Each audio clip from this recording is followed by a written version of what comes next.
चलिए देखिए, पहला चैप्टर हम लोग केमिकल रिएक्शन एंड इक्वेशन पढ़ लिए हैं। अब हमको नेक्स्ट चैप्टर पढ़ना है acid bases and salts.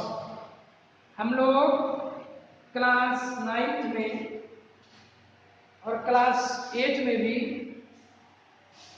Elements के बारे में पढ़ चुके हैं, ठीक है। एलिमेंट जो है वो केमिकल प्रॉपर्टीज के आधार पर बांटा गया है कितने पार्ट्स में? 3 पार्ट्स में, metals, non metals and metalloid, ठीक है।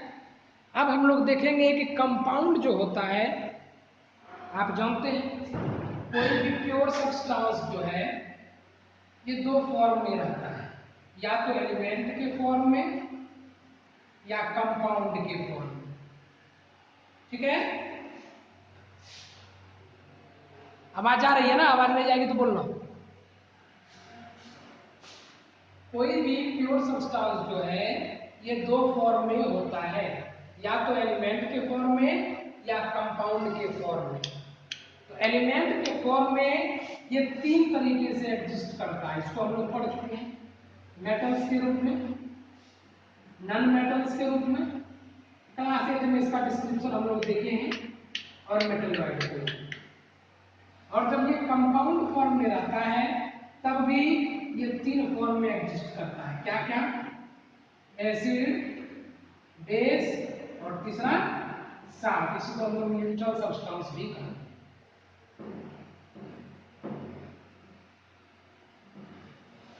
याद रखिएगा, कोई भी प्योर सब्सटेंस 2 फॉर्म में एग्जिस्ट करता है, एलिमेंट के फॉर्म में या कंपाउंड के फॉर्म में। एलिमेंट के फॉर्म में क्या क्या हो सकता है? It can be a metal, it can be a non metal और it can be a metalloid.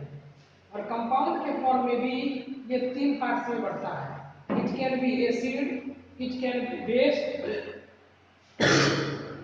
और इट कैन बी सॉल्ट। तो हमको जो है इस चैप्टर में इसी कंपाउंड फॉर्म के बारे में पढ़ना है कि एसिड क्या चीज होता है, बेस क्या चीज होता है, सॉल्ट क्या चीज होता है, और उसका क्या क्या प्रॉपर्टीज होता है, कैसे वो रिएक्शन करता है, उसकी फिजिकल प्रॉपर्टी, उसके केमिकल प्रॉपर्टी, दोनों के बारे में हम लोग इसमें पढ़ेंगे। चलिए हम लोग स्टार्ट करते हैं चैप्टर क्या? Acid base and salt. कहता है केमिकल प्रॉपर्टीज के आधार पर किसी भी कंपाउंड को 3 पार्ट्स में बांटा गया है, एसिड, बेस और सॉल्ट, ठीक है। और हम लोग इस चैप्टर में इन्हीं के बारे में पढ़ेंगे, ठीक है। अब देखिए, इसके बारे में पढ़ने के लिए कैसे पता चलेगा कि कोई सब्सटेंस एसिड है या बेस है या सॉल्ट है, ठीक है। तो इसके बारे में जानने के लिए कुछ एक इंडिकेटर की जरूरत होगी। इंडिकेटर का मतलब क्या होता है? इंडिकेटर वर्ड जो है ये आया है इंडिकेट्स, इंडिकेट करना। इंडिकेट करना मतलब क्या होता है?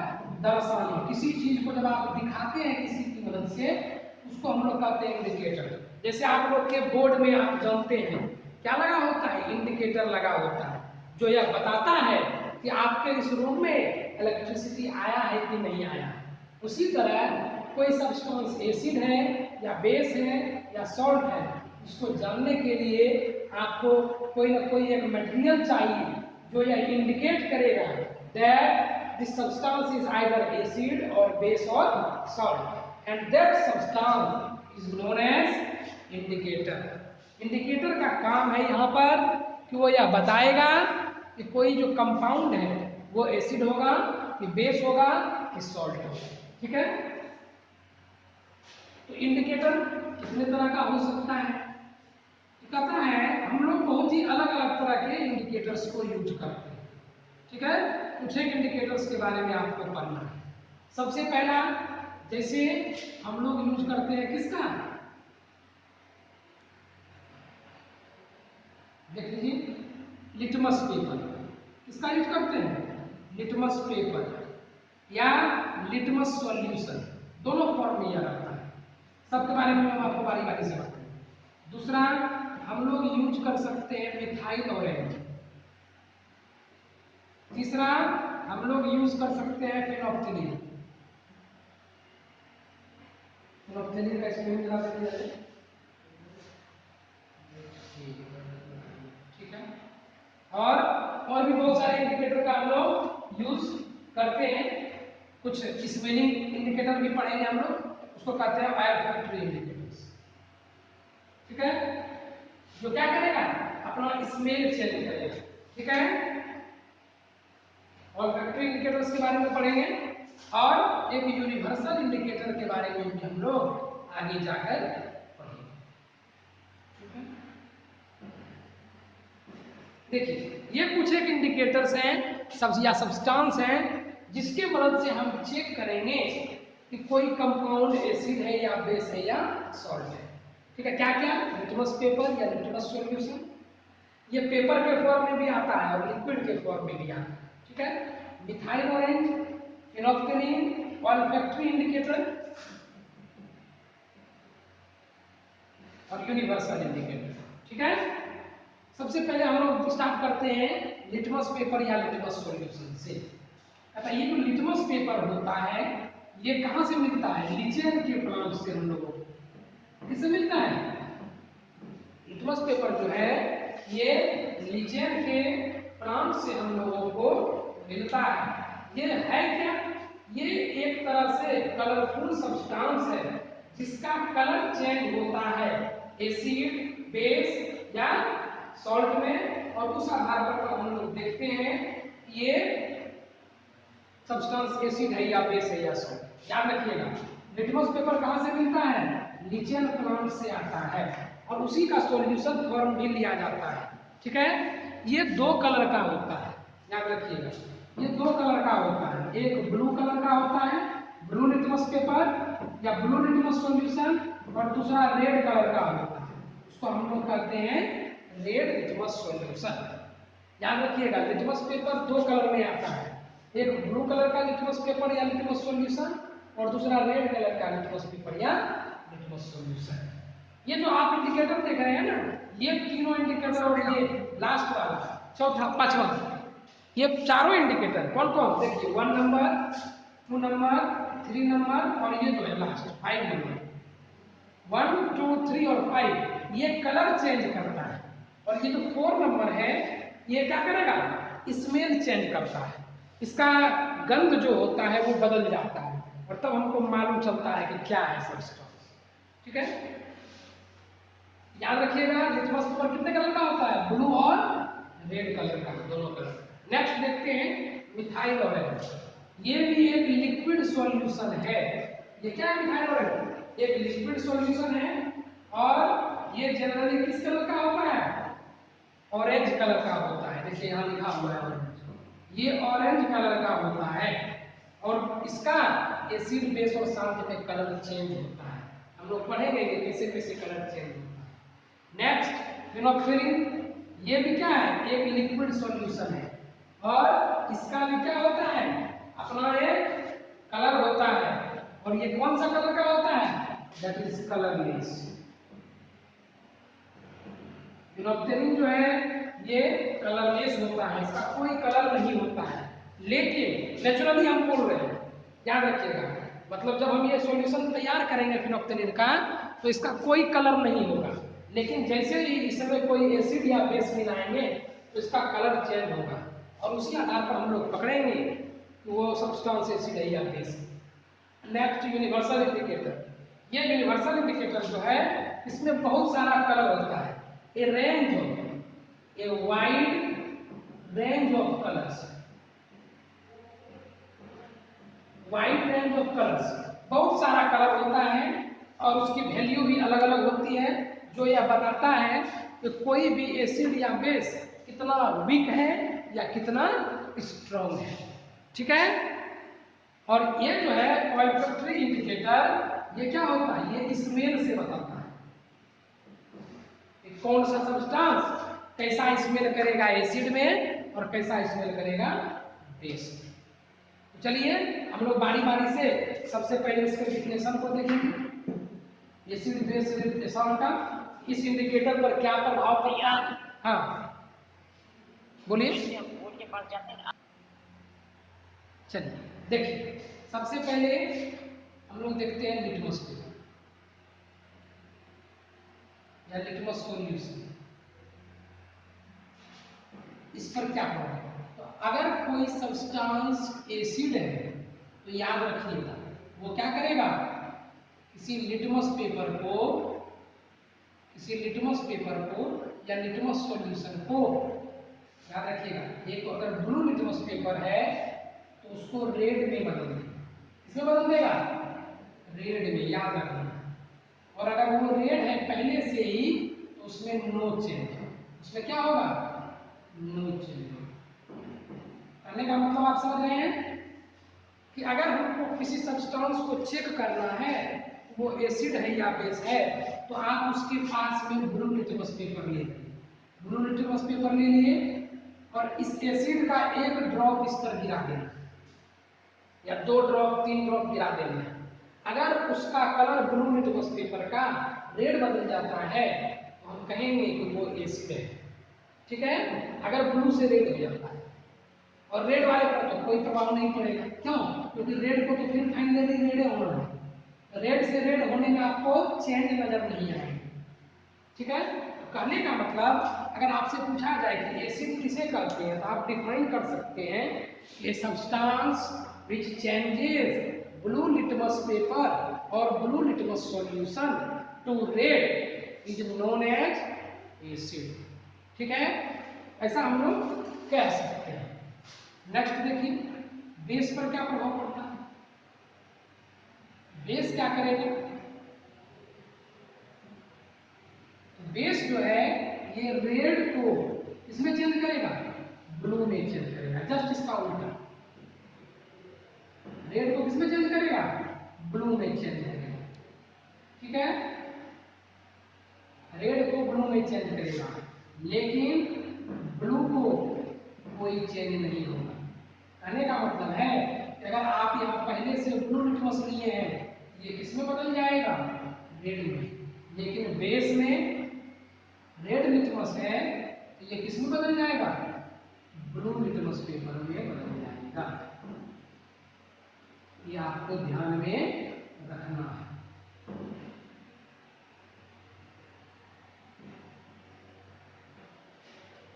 कोई दिक्कत समझ में आ गया? पहला लिटमस पेपर हम लोग देख लिए कि अगर कोई सब्सटेंस एसिड होगा तो वो ब्लू लिटमस पेपर को किसमें चेंज करेगा, रेड में, और रेड पर कोई प्रभाव नहीं करेगा। दूसरा, अगर वो सब्सटेंस बेस हुआ तो वो रेड को ब्लू करेगा, जस्ट इसका उल्टा, लेकिन ब्लू पर कोई प्रभाव नहीं पड़ेगा। ये हमारा हुआ लिटमस पेपर या लिटमस सॉल्यूशन की बात। अब हम लोग देखते हैं मिथाइल ऑरेंज पर क्या प्रभाव, और अगर साल्ट न्यूट्रल सब्सटेंस है तब क्या होगा, तब तो इस पर कोई प्रभाव नहीं पड़ेगा, दोनों में किसी पर प्रभाव नहीं पड़ेगा। याद रखिएगा, ना तो रेड में कोई चेंज होगा, रेड है तो रेड रहेगा और ब्लू है तो ब्लू रहेगा, कोई चेंज नहीं होगा सॉल्ट। इसलिए साल्ट के बारे में हम लोग नहीं पढ़ते, सिर्फ हम लोग एसिड और बेस के बारे में। नेक्स्ट है हमारा मिथाइल ऑरेंज। नेक्स्ट क्या है हमारा, मिथाइल ऑरेंज। मिथाइल ऑरेंज में क्या होगा देखिएगा, मिथाइल ऑरेंज में क्या होगा आप जानते हैं, ये पहले से किस कलर का है, नेचुरली ये ऑरेंज कलर का होता है। और जैसे ही इसको क्या किया जाएगा, किसी एसिड में डाला जाएगा, किसी एसिड में अगर डाला जाता है तो ये मिथाइल ऑरेंज जो है, ये मिथाइल ऑरेंज जो है ये ऑरेंज कलर से किस कलर में बदल जाएगा, रेड कलर में बदल जाएगा। और अगर किसी बेस में इसको डाला जाता है तो ये ऑरेंज कलर से किस कलर में बदल जाएगा, ब्लू या पिंक कलर में बदल जाएगा, सॉरी येलो कलर में, ये हल्का हो जाता है इसका कलर। देखिए ध्यान रखिएगा, कैसे याद रहेगा, आप जानते हैं ऑरेंज ही जब और ज्यादा गाढ़ा हो जाता है, डार्क हो जाता है तो वो रेड बन जाता है, और ऑरेंज अगर और लाइट हो जाए, हल्का हो जाए तो ये येलो कलर बन जाता है। इस तरह से आप याद रखिएगा कि मिथाइल ऑरेंज किसी एसिड में जाने पर डार्क हो जाता है और किसी बेस में उसको मिलाया जाए वो लाइट हो जाता है, हल्का हो जाता है, ठीक है। इस तरह से आप क्या कर सकते हैं, मिथाइल ऑरेंज की मदद से किसी एसिड या किसी बेस को डिटेक्ट कर सकते हैं कि वो एसिड है या बेस है।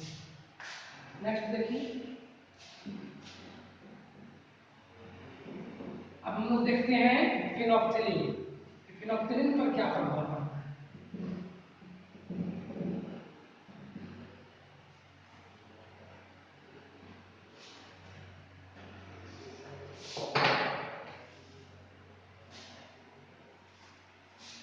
नेक्स्ट है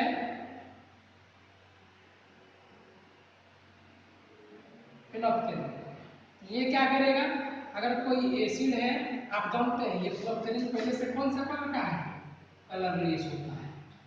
तो अगर एसिड है, ठीक है, इस पर आप डालेंगे फिनोप्थेलिन, तो ये क्या करेगा, कलरलेस का कलरलेस ही रह जाता है। ये कलरलेस से कलरलेस ही रह जाता है, इसमें कोई चेंजिंग नहीं होता है। और अगर इसको किसी बेस पर डालिएगा या बेस को किसी फिनोप्थेलिन सॉल्यूशन में मिलाइएगा, तो पहले से ये कलरलेस था, अब ये क्या हो जाएगा, पिंक कलर का कन्वर्ट हो जाएगा। कहने का मतलब आपको एक बर्तन में फिनोप्थेलिन ले लेना है और उसमें 5 से 6 ड्रॉप क्या करना है, बेस डाल देना है। जैसे भी बेस डालिएगा, देखिएगा ये पहले से कलरलेस था, धीरे धीरे इसका कलर चेंज होने लगेगा और ये किस कलर में बदल जाएगा, पिंक कलर में बदल जाएगा। हम कह सकते हैं कि हमने जो डाला ड्रॉप वो क्या है, बेस। और अगर किसी एसिड को आप उसमें डालते हैं तो उस पे कलर का कोई प्रभाव नहीं करेगा। फिनोप्थेलिन पहले कलरलेस था, बाद में भी कलरलेस ही रह जाएगा। ये कुछ इंडिकेटर्स हैं जिसकी मदद से हम लोग ये पता करते हैं क्या, कि कोई सब्सटेंस एसिड है या बेस। अब देखिए इंडिकेटर दो तरह का हो सकता है। कोई इंडिकेटर जो है वो दो तरह का हो सकता है। It can B natural, natural मतलब नेचर के से प्राप्त हो, नेचुरल प्लांट से मिले, या इट कैन बी सिंथेटिक या आर्टिफिशियल, जिसको हम लोग मैनमेड करते हैं, फैक्ट्री में बना हुआ।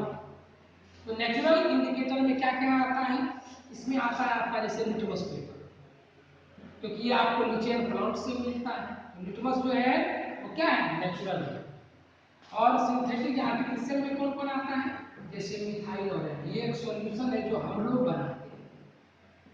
फिनोप्थेलिन ये भी एक सॉल्यूशन है जो हम लोग बनाते हैं।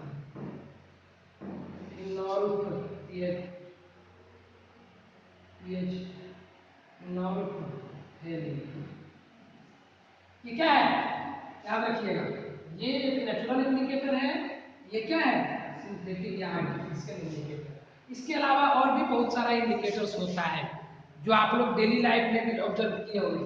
जैसे नेचुरल इंडिकेटर में टर्मरिक आता है, हल्दी आप देखें, अगर आपके कपड़े में हल्दी लग जाए, जैसे खाना वगैरह खाते हैं कुछ गिर जाता है कपड़े पर, तो आप उसको सर्फ से धोते हैं। आप ऑब्जर्व कीजिएगा, जब इसको हल्दी लगे हुए कपड़े को सर्फ में देते हैं ना, तो वो ऑरेंज कलर बन जाता है। अगर ध्यान से कोई बच्चे देखे हो तो कपड़ा साफ करते हैं अपने से, तो उसने ऑब्जर्व किया होगा, अगर किसी कपड़े पर मान लो हल्दी लगा हुआ है और उसको अगर आप डालिएगा सर्फ में, वो किस कलर का बन जाता है, उसका कलर चेंज हो जाता है, वो हल्का पिंक कलर में कन्वर्ट हो जाता है। तो that is also a indicator. क्यों, क्योंकि आप जानते हैं जो आप सर्फ यूज करते हैं वो एक बेस होता है, ठीक है, और वो बेस क्या करता है, जैसे ही किसी टर्मरिक से हल्दी से कांटेक्ट में आता है तो उसका कलर चेंज हो जाता है, ठीक है, जैसे बाकी सब सब्सटेंस के साथ में होता है। और भी बहुत सारे इंडिकेटर्स हैं, सिंथेटिक में भी और भी इंडिकेटर्स हम लोग यूज करते हैं, लेकिन हमको उतना आगे भी धीरे धीरे पढ़ना नहीं। जैसे इसके अलावा भी है रेड कैबेज, पत्ता गोभी जो होता है लाल वाला सुखाया हुआ पत्ता गोभी, ये भी एक नेचुरल इंडिकेटर है, ये रेड कलर का होता है, ठीक है। और जैसे ही किसी बेसिक सॉल्यूशन में जाता है तो क्या हो जाता है, रेड कलर से उसका कलर ग्रीन में बदल जाता है, ठीक है। एसिड में इसका कलर नहीं बदलता है, रेड का रेड ही रहता है, लेकिन जैसे ही किसी बेस के संपर्क में ये आता है इसका कलर रेड से ग्रीन हो जाता है। इसी तरह और भी बहुत सारे प्लांट हैं, जैसे कहता है पिचुनिया का लीव्स होता है, ठीक है, कुछ चाइनीज भी प्लांट है, ठीक है, जिरेनियम होता है। ये सब कुछ फ्लावर्स हैं जो अपना कलर बदलते हैं किसी एसिड या बेस के संपर्क में होने से। पर उसके बारे में हमको ज्यादा पढ़ना नहीं है, हमको जो पढ़ना है लिथुआस, मिथाइल, फिनोल्फ्थेलिन, इसी को आगे भी हम डिटेल में पढ़ेंगे 11th 12th में, ठीक है। ये मेरा बेसिकली मेन सब्सटेंस है, इंडिकेटर है, ठीक है। अब हम लोग एक टॉपिक छूट गया है नीचे, अभी उसको देख लेते हैं, all factory indicators. All factory indicators किसको कहते हैं? ऐसा इंडिकेटर जो किसी एसिड या बेस के कांटेक्ट में आने पर अपना स्मेल चेंज करे, उसी को हम लोग कहते हैं all factory indicators. The substance which smell और order changes in acidic or basic solution are called olfactory indicators। वैसे सब्सटेंस जो अपना स्मेल चेंज करते हैं किसी एसिड या बेसिक सॉल्यूशन में, वैसे सब्सटेंस को olfactory इंडिकेटर करते हैं। इनका कलर चेंज नहीं होता है, इनका क्या चेंज हो जाता है? स्मेल चेंज हो जाता है। जैसे इसका बेस्ट एग्जांपल है आपके आसपास में ओनियन, प्याज जो होता है, ओनियन प्याज जो होता है, आप जानते हैं प्याज में एक स्मेल होता है, आप लोग महसूस किए हैं। ज्यादा प्याज जो आदमी खाता है उसका क्या हो जाता है? माउथ स्मेल करने लगता है दूसरे तरीके से। ये ओनियन में एक स्मेल होता है, आप जानते हैं, लेकिन जैसे ही इसमें कोई बेसिक सॉल्यूशन डाला जाता है, ठीक है, जैसे इसको किसी बेसिक सॉल्यूशन में डाला जाता है, ठीक है, तो इसका स्मेल अचानक से गायब हो जाता है, ठीक है। ऐसा क्यों होता है? क्योंकि जो सब्सटेंस आपने मिलाया है वो क्या है? एक बेस है, और बेस के साथ ये ओनियन जो है ये क्या कर लेता है? अपना स्मेल चेंज कर लेता है, ठीक है। तो ये भी एक तरह का इंडिकेटर है। अगर किसी बेस को आपको पकड़ना हो कि ये सब्सटेंस बेस है या नहीं है, हम क्या करेंगे? प्याज के ऊपर काट के और 8-9 ड्रॉप बेस गिरा देंगे, या इस प्याज को उस बेस में डुबा कर निकाल लेंगे। अगर प्याज का स्मेल खत्म हो जाता है तो हम समझेंगे वो सब्सटेंस बेस है, और अगर प्याज का स्मेल रहता है तब वो सब्सटेंस बेस नहीं है, तब वो सब्सटेंस और भी कुछ हो सकता है। दूसरा, इसी का एक और एग्जांपल है वेनिला एक्सट्रैक्ट। वेनिला का नाम आप लोग सुने हैं, चोकोबार, वेनिला सब सुने होंगे, फ्लेवर होता है, आप जानते हैं, इसका कुछ ना कुछ स्मेल होता है वेनिला का, ठीक है। कहता है वेनिला का भी जो स्मेल होता है वो आप महसूस करते हैं, वो एक अलग ही स्मेल होता है, लेकिन जैसे ही इसके ऊपर किसी बेस को मिलाया जाता है या इसको किसी बेसिक सॉल्यूशन में डाला जाता है तो उसका स्मेल अचानक से गायब हो जाता है। तो हम कह सकते हैं कि अगर किसी सब्सटेंस को हमको डिटेक्ट करना है वो बेस है या एसिड है, हम यहाँ olfactory इंडिकेटर की मदद से भी कर सकते हैं कि अगर स्मेल उसका गायब हो गया तो वो बेस होगा, और अगर स्मेल गायब नहीं हुआ तो वो क्या होगा? एसिड होगा। किसी को समझने में कोई दिक्कत? बताओ, किसी को समझने में कोई दिक्कत? आगे बढ़े।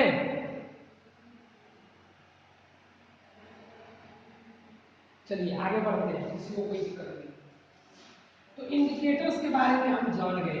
अब हम लोग स्टार्ट करते हैं एसिड, बेस और सॉल्ट के बारे में। सबसे पहले एसिड पढ़ेंगे, फिर बेस पढ़ेंगे और फिर सॉल्ट के बारे में पढ़ेंगे।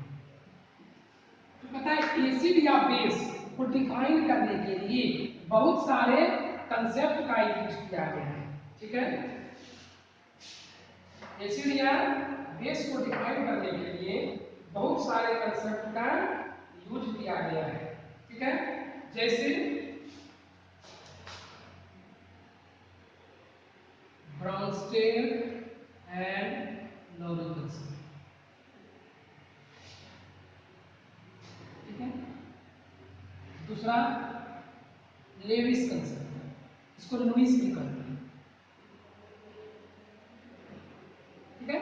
इसी तरह से और भी सारे कंसेप्ट हैं अलग अलग साइंटिस्ट के द्वारा दिया गया है। ब्रॉन्स्टेड और लेवी, दो अलग अलग साइंटिस्ट उन्होंने एक कंसेप्ट दिया, लुईस कंसेप्ट है, और भी बहुत सारा कंसेप्ट है। ठीक है, तो हमको उन कंसेप्ट के बारे में ज़्यादा नहीं पढ़ना है, बस रफली एक हम देख लेते हैं।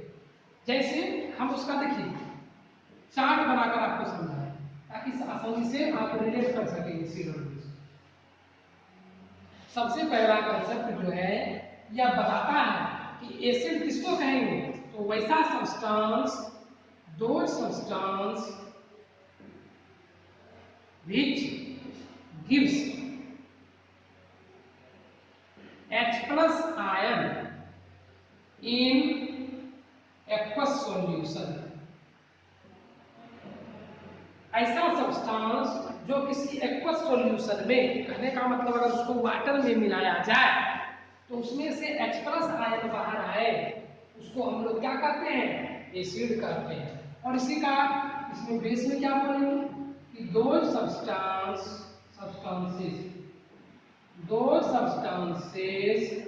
which give OH minus ion in aqueous solution is known as base। कहने का मतलब है कि ऐसा सब्सटेंस जिसको अगर वाटर में डिसॉल्व किया जाए तो वो क्या दे, OH माइनस आयन दे। समझिएगा, जैसे HCl हाइड्रोक्लोरिक एसिड, आप लोग नाम सुने होंगे हाइड्रोक्लोरिक एसिड। कहता है जब इसको आप अगर वाटर में डिसॉल्व कीजिएगा, इसमें डिसॉल्व कीजिएगा, वाटर में डिसॉल्व कीजिएगा, ये क्या होता है, आयंस में टूटता है। ये HCl जो है ये आयंस में टूटता है। और कौन कौन से आयन बनाता है, एक H प्लस आयन और दूसरा Cl माइनस आयन। तो हम ऑब्जर्व कर सकते हैं कि यहाँ एसिड को जब वाटर में डिसॉल्व किया गया, ये क्या दे रहा है, हाइड्रोजन का प्लस आयन दे रहा है। ठीक है, हाइड्रोजन का प्लस आयन दे रहा है, तो इसको हम लोग क्या करते हैं, H प्लस आयन को हाइड्राइड आयन भी कहते हैं। ठीक है, हाइड्रोजन का आयन दे रहा है। इसी तरह आप आ जाइए इधर बेस के एग्जांपल में, जैसे sodium hydroxide, sodium hydroxide, OH minus ion को हाइड्रोक्साइड आयन कहते हैं, इसीलिए इसका नाम भी यही है, सोडियम हाइड्रोक्साइड। ठीक है, इसको जब आप वाटर में डिसॉल्व कीजिएगा, ध्यान से देखिए, इसको हम क्या कर रहे हैं, वाटर में डिसॉल्व कर रहे हैं, तो ये क्या करेगा, आयंस में टूट जाएगा, Na प्लस और OH माइनस आयन। ठीक है, तो ऐसा सब्सटेंस जो क्या करे, H प्लस आयन दे वाटर में एक्वस सॉल्यूशन में, उसको हम कहते हैं एसिड। और ऐसा सब्सटेंस जो OH माइनस आयन दे उसको हम क्या कहते हैं, बेस कहते हैं। बाकी जो बचता है ये तो मेटल या नॉन मेटल का आयन, आप जानते हैं सोडियम मेटल है, क्लोरीन मेटल है, तो इससे हमको कोई मतलब नहीं है। हमको मतलब है H प्लस आयन और OH माइनस आयन। इस तरह से इसका बहुत सारा एग्जांपल है, इसके आधार पर ही बोला जाता है कि जनरली एसिड किससे स्टार्ट होता है, H से स्टार्ट होता है, और बेस किससे खत्म होता है, OH से खत्म होता है। जैसे ध्यान दीजिए H2SO4 that is sulphuric acid, उसी तरह बहुत सारा और है, HNO3 नाइट्रिक एसिड, ठीक है, H2CO3 कार्बनिक एसिड, बहुत सारे ऐसे एसिड हैं जो H से स्टार्ट है। ये जब भी वाटर में जाएगा तो ब्रेक करके क्या देगा, H प्लस आयन अलग देगा, सल्फेट आयन अलग देगा, H प्लस आयन अलग देगा, नाइट्रेट आयन अलग देगा, H प्लस आयन अलग देगा, कार्बोनेट आयन अलग देगा। इसी तरह बेस जो है कैल्शियम हाइड्रोक्साइड, मैग्नीशियम हाइड्रोक्साइड, इस तरह से बहुत सारे और भी बेस हैं। कैल्शियम आयन अलग होगा, हाइड्रोक्साइड आयन अलग होगा, मैग्नीशियम आयन अलग होगा, हाइड्रोक्साइड आयन अलग होगा, अल्युमिनियम हाइड्रोक्साइड, ये सारे क्या हैं, इसके बारे में पढ़ेंगे हम लोग। ये सब बेस हैं, क्यों, क्योंकि इनमें क्या है, OH माइनस आयन निकलता है। लेकिन अब ये जरूरी तो नहीं है कि हर एसिड या हर बेस वाटर में डिसॉल्व करेगा, उसका एक्वस सॉल्यूशन बनेगा, तो इसलिए ये कंसेप्ट ज्यादा नहीं चला। फिर तब हम लोग क्या देखें, एक दूसरा कंसेप्ट देखें। ठीक है, दूसरा कंसेप्ट क्या है कि ऐसा सब्सटेंस जो क्या करता है,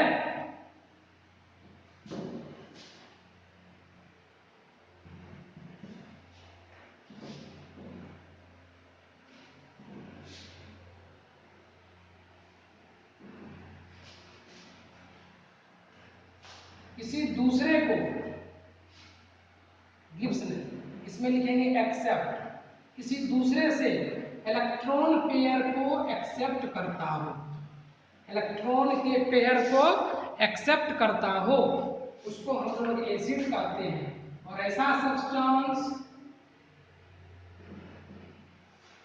जो किसी दूसरे सब्सटेंस को इलेक्ट्रॉन पेयर देता हो, उसको हम लोग क्या कहते हैं, बेस कहते हैं। जैसे समझिएगा, अमोनियम NH3, ये क्या है, एक बेस है। क्यों?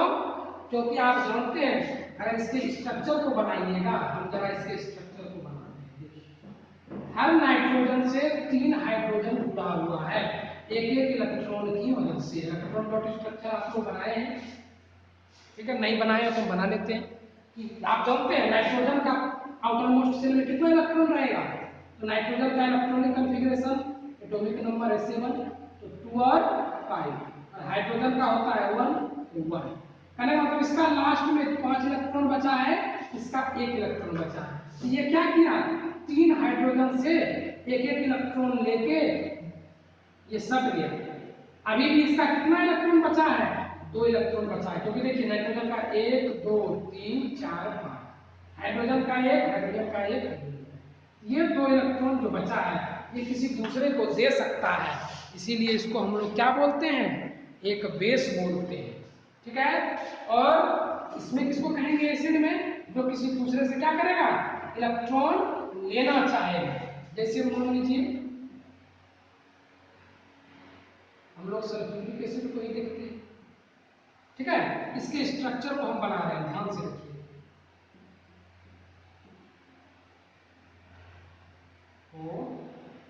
H2SO4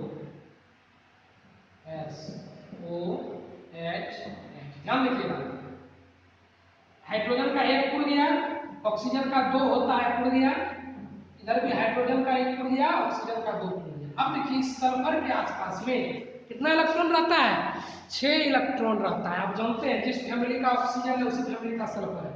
ऑक्सीजन का एटॉमिक नंबर 8, तो 2 और 6, सल्फर का 16, तो 2 8 6, कहने का मतलब इसको 2 इलेक्ट्रॉन की अभी जरूरत है, इसको क्या है, 2 इलेक्ट्रॉन की जरूरत है। तो अगर आप देखें इसका अभी कितना इलेक्ट्रॉन पुड़ रहा है, 4 ही इलेक्ट्रॉन पुड़ रहा है। अगर बाहर से ये 2 इलेक्ट्रॉन ले लेता है तो इसका जितना होना चाहिए उतना कंप्लीट हो जाएगा, और इसीलिए हम लोग इसको क्या बोलते हैं, एसिड बोलते हैं। ठीक है? तो सबसे पहली बात, जो H+ दे उसको कहते हैं एसिड, जो OH- दे उसको कहते हैं बेस। और दूसरी बात, ये हम लोग इलेक्ट्रॉन का कंसेप्ट देखेंगे, ये और भी क्लियर होगा जब हम लोग लास्ट चैप्टर पढ़ेंगे। आज के लिए यहीं तक, ठीक है?